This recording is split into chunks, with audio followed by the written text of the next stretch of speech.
one is not very good at all. At saka, hindi mo ma-realize pag nandito ka sa baba, gumagalaw pala yan pag kami dumadaan. Kaya mas mabuti na ito. That's why Ang babaw naman, ito lang yung accomplishment. Grabe, ang daming media. Ang daming media hinakot.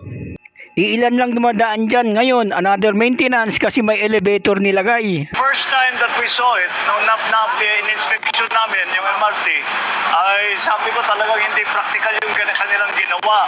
Kaya ngayon, ay may pinagbago, naayos natin ito within 4 months. Ang pangako sa atin ay 6 na buwan, ay 4 na buwan pa lang ay tapos na. Kaya ngayon, mas mababa na ang akyatin ng hagdan, tapos meron ng elevator para kung yung mga hindi kayang umakyat ng hagdan, meron pa tayong wheelchair lift na ginawa. Ang sabi ni President Bongbong Marcos, maghanap ng paraan upang mabawasan ang paggamit ng lahat ng source of energy. Na ginawa para sa yung mga naka-wheelchair.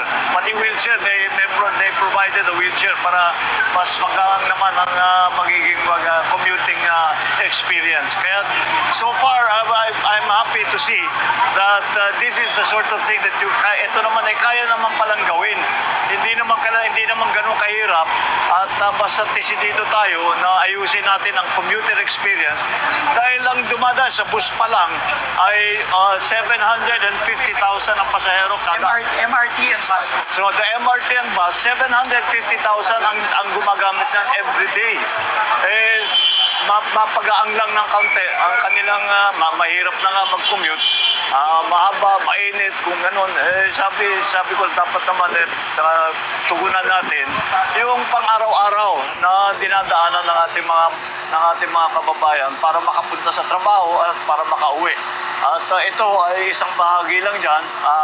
Ang susunod na ngayon dito ay titiyakin natin yung maintenance niyan lahat. Meron pa tayong elevator ngayon. Yung elevator kailangan laging umaandar. Kaya